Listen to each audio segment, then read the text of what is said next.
Joining me now, Elizabeth Kennedy Trudeau. She is the Bradford M. Freeman Managing Director of Global Policy at the George W. Bush Institute.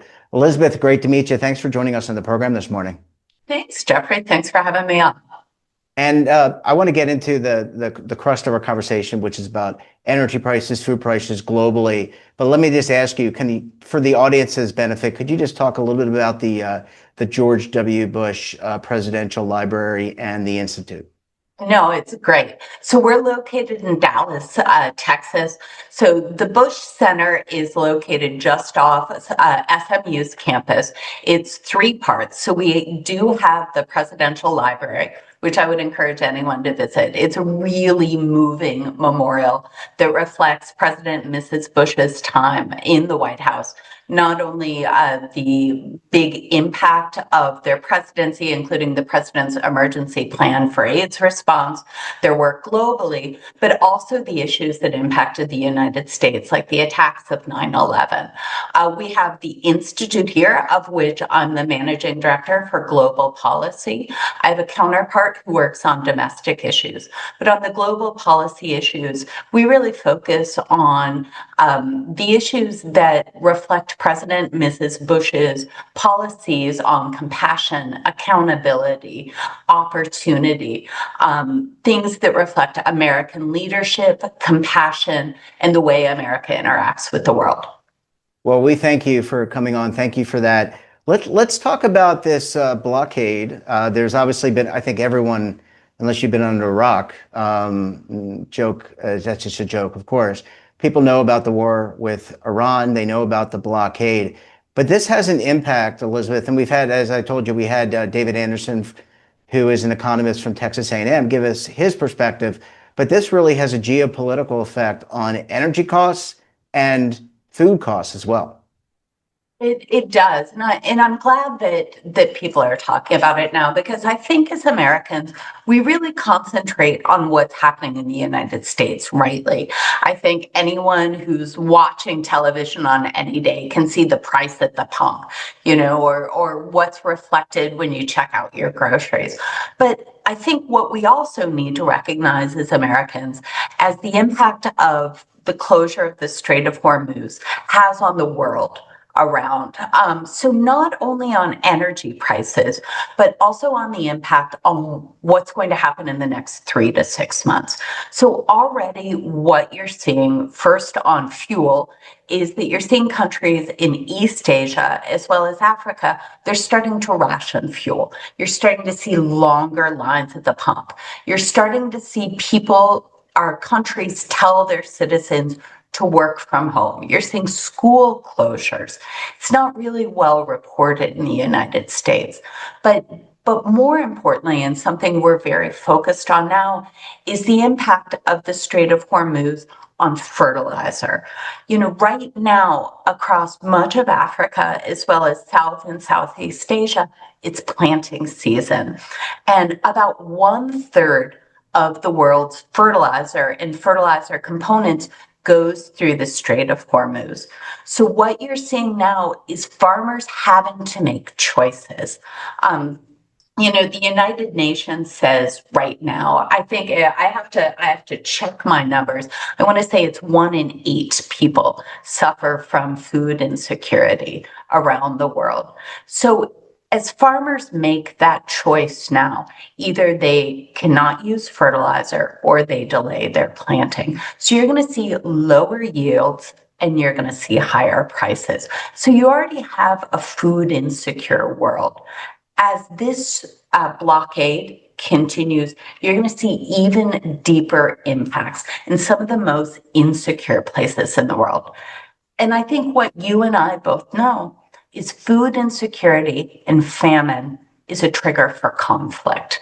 So what happens overseas matters to us at home. And this is something we have to watch. Yeah, and again, I kind of come from this as, I'm just a layperson. I don't have your expertise as serving as a diplomat, but there are these implications, and I guess let me ask you about the farmers overseas have to make choices, and it is planting season. And, if, for example, the Strait of Hormuz were to be opened up tomorrow, uh, Mm. how would that impact?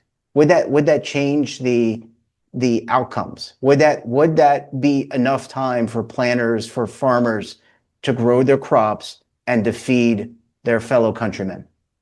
I think, anyone who's a business person who has, run, a small business or a large corporation knows that there's a chain that would require production. Same thing for fertilizer. If the strait opens tomorrow, it'll certainly help. We're still going to see the impact. One thing that I think people think is, well, how do we fix this? Certainly opening up the strait, coming to a resolution with Iran on this would certainly help. But I also think the idea of some sort of coordinated, through the United Nations, through the African Union, way of taking a look at this and making sure that farmers have what they need, and providing also the support either through food assistance, emergency aid, is also something that the United States could look at. Yeah, I was going to ask you about that. What can we do? Mhm. Obviously, we're fighting this battle, negotiating whatever the diplomacy that's taking place. There are other parts of the world where America, we're an interconnected world. So what can we do? Because we don't want to see conflict. I remember, look, I remember USA for Africa as an example. Mhm. Feed the world. I'm that old. Mhm. Quincy Jones, and I remember that the famine there. We don't want to go back to that. We want to try to fix that because, as you said, we want to minimize conflict. So what steps can we take? I'm sure you're leading the charge here, but what steps can we take as a country to minimize that risk? I think frankly you're taking the first step now is making sure that people understand there is a direct correlation between hunger and conflict, and the correlation between a lack of fuel and fertilizer to hunger is right there as well. So the idea of opening up the strait, of course, is very important. It's important, as we know, for a national security priority, but it's also important to take a look at those downstream effects, how it's impacting not just the United States, but how it's impacting, countries across Africa, how it's impacting countries in Southeast Asia, because hungry people have desperate choices. And that's a situation that we don't want anyone to be in. And America is a leader in the world for a lot of reasons, militarily, economically, and you previously served in. We were talking about some of your diplomatic roles. I have to imagine that your counterparts in today's State Department are openly talking with their counterparts in some of these countries and trying to elite. I'm just assuming, that Mhm. they're not living in a vacuum. They're talking about ways. They're finding out the pulse of these countries and figuring and bringing that information back, and then the U.S. has to figure out a way to help. I think not only the US, but also with our allies and partners. The great thing about living in an interconnected world is the United States doesn't need to act alone. We have good friends and we've built up decades of goodwill. American leadership matters. And this is when America can act as a convener. This is when we can go to multilateral institutions and identify a problem and table some solutions. I think you're already seeing a lot of discourse on this issue. There's been great reporting, including yours, on this issue. But again, this is something we've got to get ahead of, because I don't want to have this conversation with you in 4 or 5 months and Yeah. say, there's famine now. And we knew it was coming. We see the train coming down the tracks. So, Elizabeth, just to kind of follow up on that, is 4 or 5 months, is that the drop dead? I mean, it's hard to figure out because these are, Sure. things are moving asymmetrically, but over here in Iran, but also in these countries. I mean, they're individual people and individual countries are all doing their own thing. So is there a point of no return where we're really going to see that we have to make a decision, I guess? I mean, honestly, the decision should be made now. I know people across the US government, across our partner and allied governments are really thinking about the next steps on the conflict in Iran. What I would just posit is that we've got to think about the long-term effects too. You know, the fuel prices and the food prices that impact the United States, but also the national security implications of famine, of fuel crises overseas.